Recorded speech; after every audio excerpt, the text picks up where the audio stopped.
الحمدللہ رب العالمین والصلاة والسلام علی سید الانبیاء والمرسلین اما بعد فاعوذ باللہ من الشیطان الرجیم بسم اللہ الرحمن الرحیم۔ امامت کا بیان چل رہا ہے۔ بہار شریعت کے صفحہ نمبر 573 کے اوپر صاحب بہار شریعت حضرت علامہ مولانا مفتی محمد امجد علی اعظمی رحمۃ اللہ تعالی علیہ امامت کے مسائل بیان فرماتے ہیں۔ ارشاد فرماتے ہیں مسئلہ نمبر 67، محل اقامت یعنی شہر یا گاؤں میں جو شخص 4 رکعت والی نماز پڑھائے اور 2 پر سلام پھیر دے تو ضروری ہے کہ مقتدی کو اس کا مقیم یا مسافر ہونا معلوم ہو۔ اب خواہ مقتدی خود مقیم ہو یا مسافر، اگر امام نے نہ نماز سے پہلے اپنا مسافر ہونا بتایا نہ بعد کو اور چلا گیا، نہ اس کا حال اس طرح معلوم ہوا کہ وہ مسافر تھا یا مقیم، تو مقتدی اپنی نماز پھر پڑھیں۔ ہاں اگر جنگل میں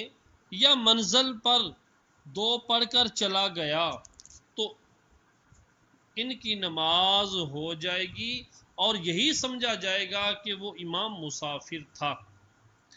مسئلہ نمبر 68، جہاں بوجہ شرط مفقود ہونے کے اقتداء صحیح نہ ہو، یعنی جہاں پر اس وجہ سے اقتداء صحیح نہیں کہ کوئی امام کی شرط نہیں پائی جا رہی، امام میں کوئی شرط مفقود ہے، کوئی شرط پائی نہیں جا رہی، جہاں پر اس وجہ سے اقتداء صحیح نہیں ہے تو وہ نماز سرے سے شروع ہی نہیں ہوگی، ابتدا سے ہی شروع نہیں ہوگی۔ اور اگر بوجہ مختلف نماز ہونے کے اقتداء صحیح نہ ہو، مختلف ہونے کے یعنی امام کی نماز اور ہے مقتدی کی نماز اور ہے، وہ ظہر کی پڑھ رہا ہے یہ عصر کی پڑھ رہا ہے، اس طرح اگر بوجہ مختلف نماز ہونے کے اقتداء صحیح نہ ہو تو اس سے نفل تو ہو جائیں گے، نفل تو مقتدی کے اس امام کے پیچھے ہو جائیں گے، مگر اس نفل کے توڑ دینے سے قضا واجب نہ ہوگی۔ اگر اس مقتدی نے جو اس امام فرض والے امام کے پیچھے نوافل پڑھ رہا تھا، اب اگر یہ نفل توڑ دیتا ہے تو ان نفلوں کی قضا واجب نہیں۔ مسئلہ نمبر 69، جس نے وضو کیا ہے تیمم والے کی اور پاؤں دھونے والا موضع پر مسح کرنے والے کی اور اعضائے وضو کا دھونے والا پٹی پر مسح کرنے والے کی اقتداء کر سکتا ہے، یعنی جس بندے نے وضو کیا ہے وہ بندہ مقتدی بن سکتا ہے، کس کا؟ اس بندے کا جس نے تیمم کیا ہوا ہے، یا اور دوسری بات یہ ہے کہ جو پاؤں دھونے والا ہے وہ اس بندے کی اقتداء کر سکتا ہے کہ جو موضوع پر مسح کرنے والا ہے، اور اسی طرح اعضائے وضو کا دھونے والا یہ اقتداء کر سکتا ہے اس بندے کی جو دھوتا تو نہیں، بوجہ کسی بیماری کے ان اعضاء پر مسح کرتا ہے، پٹی پر مسح کرتا ہے، تو اس صورت میں یہ اقتداء کر سکتے ہیں۔ مسئلہ نمبر 70، کھڑا ہو کر نماز پڑھنے والا بیٹھنے والے اور کوزہ پشت کی اقتداء کر سکتا ہے۔ کوزہ پشت یعنی جو سیدھا کھڑا نہیں ہو سکتا، کھڑا ہونے سے اس کا کب حد رکوع کو پہنچا ہو، جس کے پاؤں میں ایسا لنگ ہے کہ پورا پاؤں زمین پر نہیں جمتا، اوروں کی وہ امامت کر سکتا ہے، مگر دوسرا شخص اولا ہے، یعنی اس کے علاوہ کوئی اور امامت کی صلاحیت رکھتا ہے تو وہی اولا ہے، وہ بہتر ہے۔ مسئلہ نمبر 71، نفل پڑھنے والا فرض پڑھنے والے کی اقتداء کر سکتا ہے، اس کے پیچھے نماز پڑھ سکتا ہے، اگرچہ مفترض پچھلی رکعتوں میں قرات نہ کرے، یعنی جو فرض پڑھنے والا ہے وہ اگرچہ آخری 2 رکعتوں میں 4 والا 2 میں یا 3 والا آخری 1 میں قرات نہیں بھی کرتا تو نفل پڑھنے والا اس فرض پڑھنے والے کے پیچھے اقتداء کر سکتا ہے۔ مسئلہ نمبر 72، متنفل نے یعنی نفل پڑھنے والے نے مفترض یعنی فرض پڑھنے والے کی اقتداء کی۔ نفل پڑھنے والے نے فرض پڑھنے والے کی اقتداء کی، پھر نماز فاسد کر دی، کسی وجہ سے نماز فاسد کر دی، پھر اسی نماز میں اس فوت شدہ کی قضا کی نیت کی۔ جو نفل پڑھنے والا بندہ ہے جن کی نماز فاسد ہو گئی ہے، دوبارہ جب پڑھنے لگا ہے تو پھر اسی نماز میں اس فوت شدہ کی قضا کی نیت سے اقتداء کی تو یہ اقتداء کرنا صحیح ہوگا۔ مسئلہ نمبر 73، اشارے سے پڑھنے والا اپنے مثل کی اقتداء کر سکتا ہے مگر جب کہ امام لیٹ کر اشارے سے پڑھتا ہو اور مقتدی کھڑے یا بیٹھے ہوں تو پھر اقتداء نہیں کر سکتا۔ مسئلہ نمبر 74، جن نے امامت کی، جن نے امامت کی تو اقتداء اس کے پیچھے صحیح ہے اگر انسانی صورت میں ظاہر ہوا ہو۔ مسئلہ نمبر 75، امام نے اگر بلا طہارت نماز پڑھائی یعنی بغیر طہارت کے نماز پڑھائی یا کوئی اور شرط یا رکن نہ پایا گیا، کوئی اور شرط نہ پائی گئی یا نماز کے ارکان میں سے کوئی رکن نہ پایا گیا جس سے اس کی امامت صحیح نہ ہو، تو اس پر لازم ہے کہ اس امر کی مقتدیوں کو خبر کر دے، مقتدیوں کو بتا دے کہ میری طہارت نہیں تھی یا یہ جو سبب پایا گیا ہے اس وجہ سے میری آپ اقتداء نہیں کر سکتے، میری امامت درست نہیں ہے۔ اس امر کی مقتدیوں کو خبر کر دے جہاں تک بھی ممکن ہو، خواہ خود کہے یا کسی کے ذریعے کہلا بھیجے یا خط کے ذریعے سے، اور مقتدی اپنی اپنی نماز کا اعادہ کریں۔ نمبر 76، امام نے اپنا کافر ہونا بتایا تو پیشتر کے بارے میں اس کا قول نہیں مانا جائے گا۔ امام نے کہا میں کافر ہوں جو آپ کو نماز پڑھا رہا ہوں، تو پہلے بھی میری نمازیں ایسی گزری ہیں، تو پہلے والا جو پہلی نمازوں کے بارے میں جو قول ہے وہ نہیں مانا جائے گا، اور جو نمازیں اس کے پیچھے پڑھے ان کا اعادہ نہیں،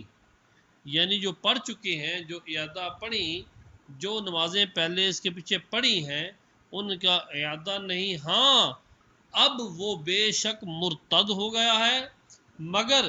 جب کہ یہ کہے کہ اب تک کافر تھا اور اب مسلمان ہوا، اب اگر وہ کہے میں مسلمان ہو گیا ہوں تو اس کے بعد بھی نمازیں اس کے پیچھے پڑھی جا سکتی ہیں۔ مسئلہ نمبر 77، پانی نہ ملنے کے سبب امام نے تیمم کیا تھا اور مقتدی نے وضو، اور اثناء نماز میں یعنی نماز کے دوران اثناء نماز میں مقتدی نے پانی دیکھا تو امام کی نماز صحیح ہو گئی اور مقتدی کی نماز باطل ہو گئی، جب کہ اس کے گمان میں ہو کہ امام نے بھی پانی پر اطلاع پائی ہے۔ جب مقتدی کے ذہن میں یہ بات آ جائے کہ امام کو پانی نظر آ گیا ہے، امام نے پانی پر اطلاع کر لی ہے، تو اب مقتدی کی نماز تو باطل ہو جائے گی اور امام کی درست ہے۔ بہت کتابوں میں یہ حکم مطلق ہے، یعنی دونوں کی ٹوٹ گئی ہے، ایسا حکم ہے، اور ظاہر تر یہ تقلید واللہ اعلم بالصواب، تقلید، اور ظاہراً یہ تقلید مراد یہ ہے کہ ظاہراً تو یہی حکم لگتا ہے جو عام کتابوں میں ہے کہ دونوں کی ٹوٹ گئی ہے، لیکن مفتہ وہی بات یہی ہے جو آپ کے سامنے پیش کر دی ہے،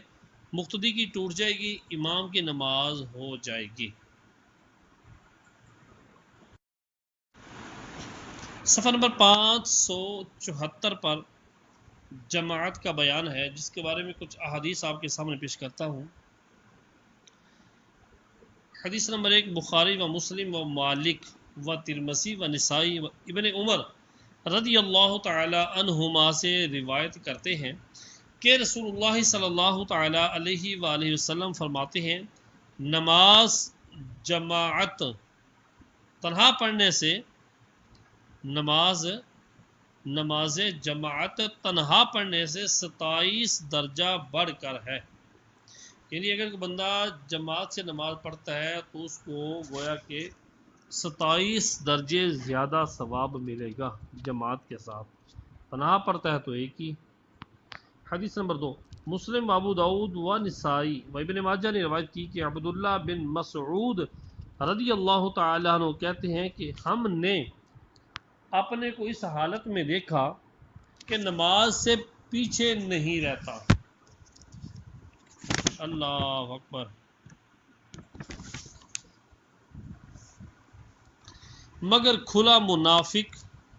یا بیمار، اور بیمار کی یہ حالت ہوتی کہ دو شخصوں کے درمیان میں چلا کر نماز کو لاتے اور فرماتے کہ رسول اللہ صلی اللہ تعالی علیہ وآلہ وسلم نے ہم کو سنن الہدا، سنت موقدہ کی تعلیم فرمائی، اور جس مسجد میں اذان ہوتی ہے اس میں نماز پڑھنا سنن الہدا سے ہے۔ سبحان اللہ۔ اور ایک روایت میں یوں ہے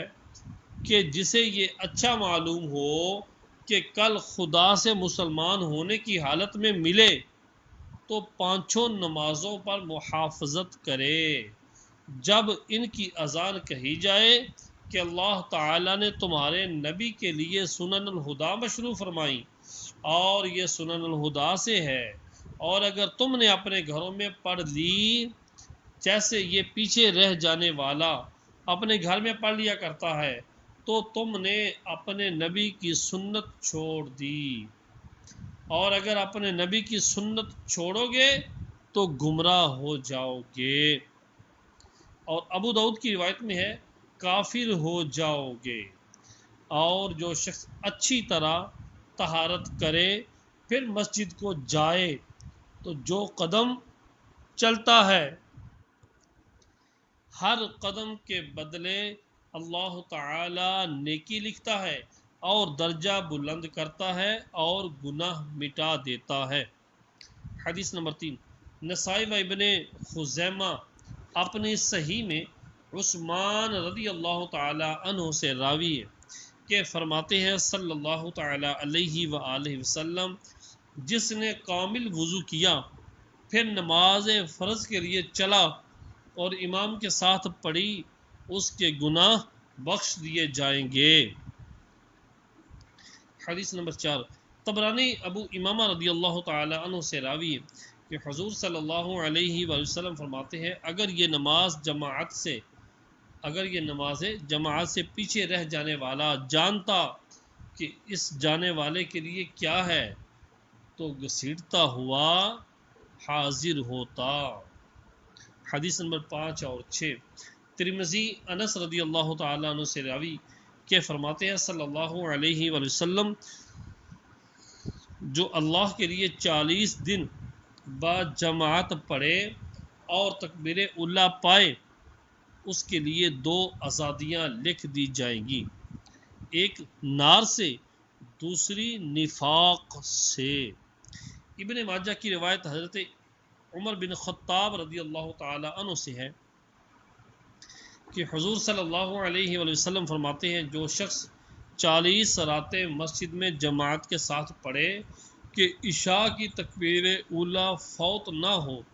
اللہ تعالیٰ اس کے لیے دوزخ سے آزادی لکھ دے گا۔ حدیث نمبر 7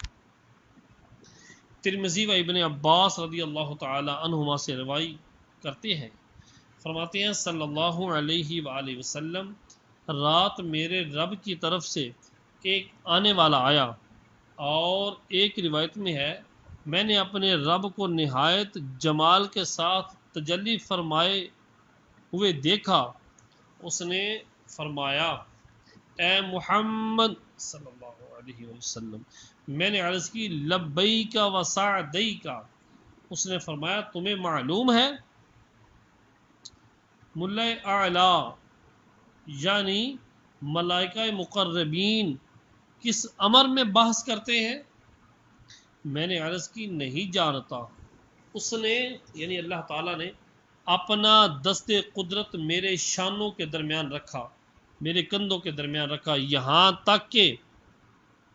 اس کی ٹھنڈک میں نے اپنے سینہ میں پائی، تو جو کچھ آسمانوں اور زمین میں ہے میں نے جان لیا۔ اور ایک روایت میں ہے جو کچھ مشرق و مغرب کے درمیان ہے جان لیا۔ فرمایا اے محمد صلی اللہ علیہ وسلم، جانتے ہو ملا اعلیٰ کس چیز میں بحث کرتے ہیں؟ ملائکہ مکرمین۔ میں نے عرض کی ہاں، درجات و کفارات اور جماعتوں کی طرف چلنے اور سخت سردی میں پورا وضو کرنے اور نماز کے بعد دوسری نماز کے انتظار میں، اور جس نے ان پر محافظت کی خیر کے ساتھ زندہ رہے گا اور خیر کے ساتھ مرے گا، اور اپنے گناہوں سے ایسا پاک ہو گیا جیسے اس دن کہ اپنی ماں کے پیٹ سے پیدا ہوا تھا۔ اس نے فرمایا اے محمد، میں نے عرض کی لبیک و سعدیک، فرمایا جب تم نماز پڑھو تو یہ کہہ لو اللہم انی اسألک فعل الخیرات وترک المنکرات وحب المساکین وإذا أردت بعبادك فتنة فاقبضنی الیک غیر مفتون۔ فرمایا اور درجات یہ ہیں سلام عام کرنا اور کھانا کھلانا اور رات میں نماز پڑھنا جب لوگ سوتے ہوں۔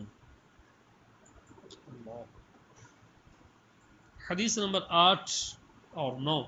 امام احمد و ترمذی نے معاذ بن جبل رضی اللہ تعالی عنہ سے یوں روایت کی کہ ایک دن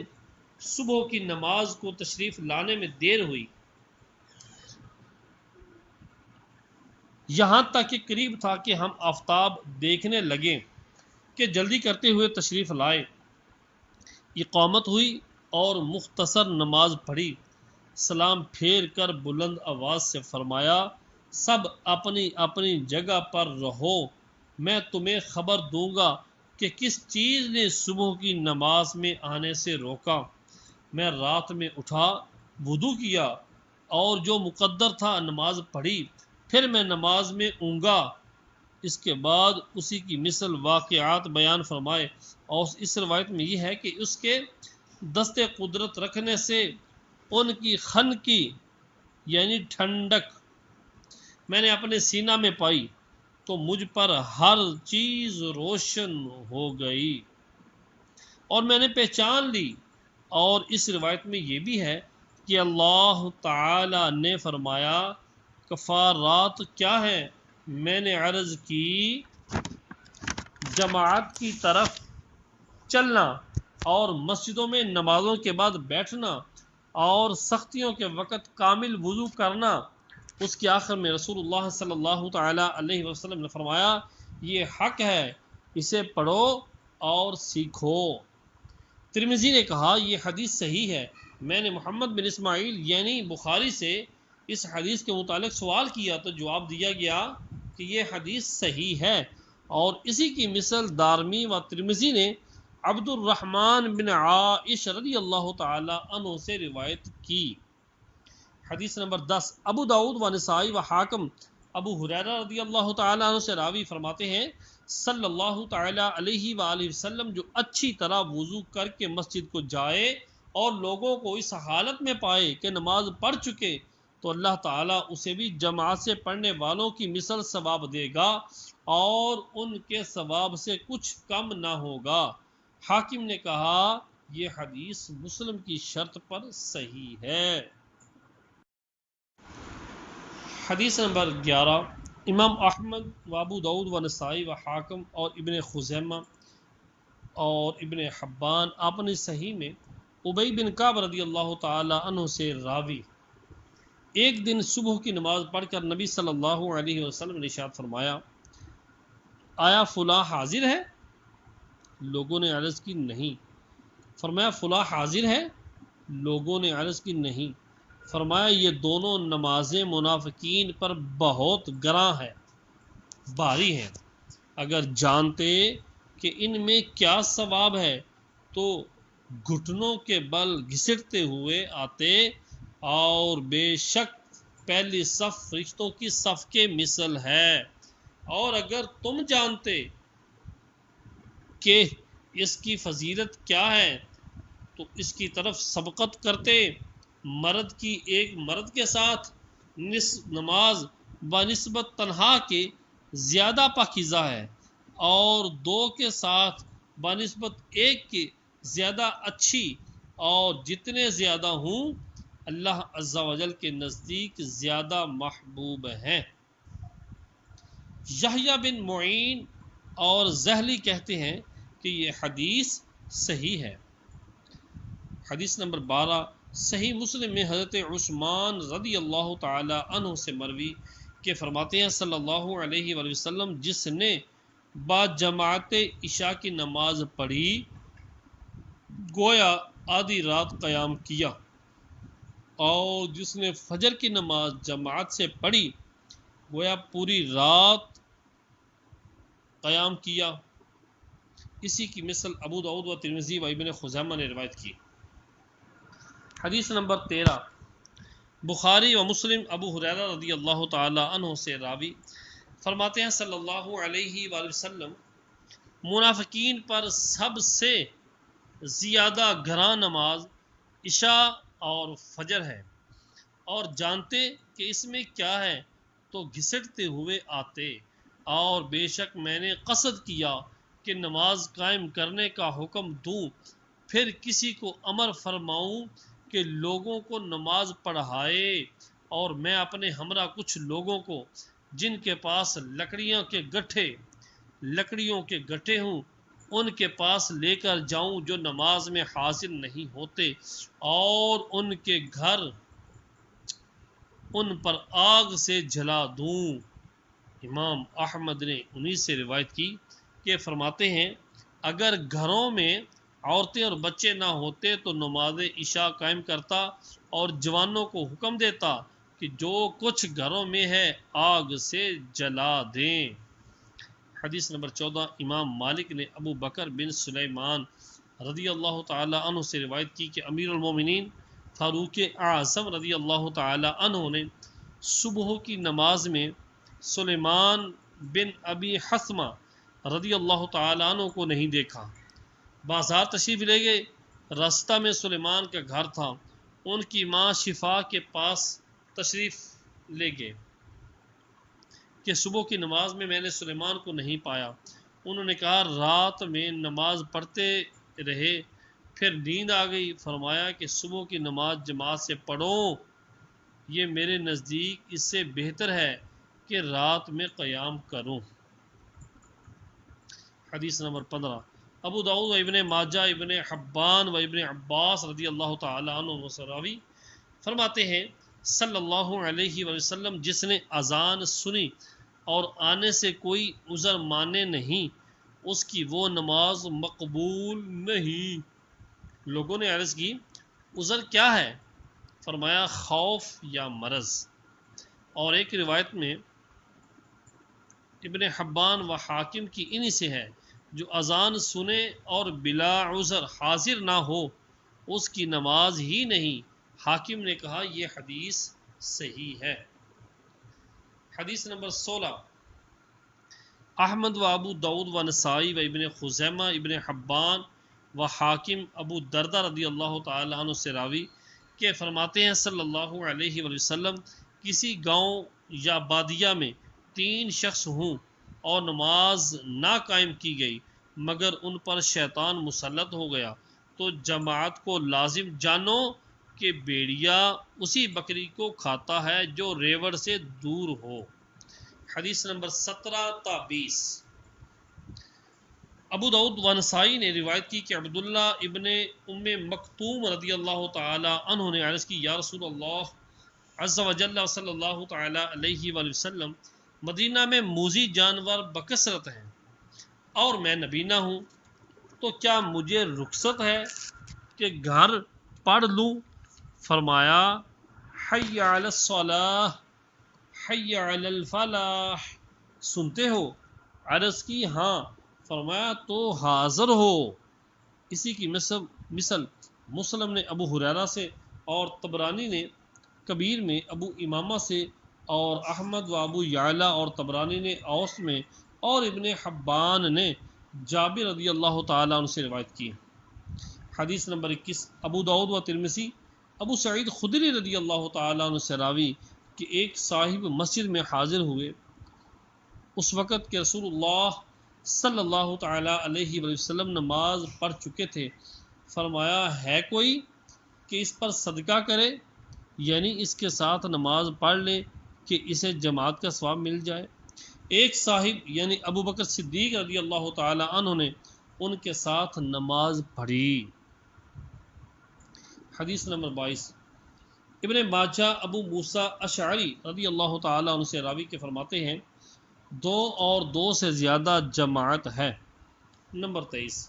بخاری و مسلم ابو ہریرہ رضی اللہ تعالیٰ عنہ سے راوی کہ حضور صلی اللہ علیہ وسلم فرماتے ہیں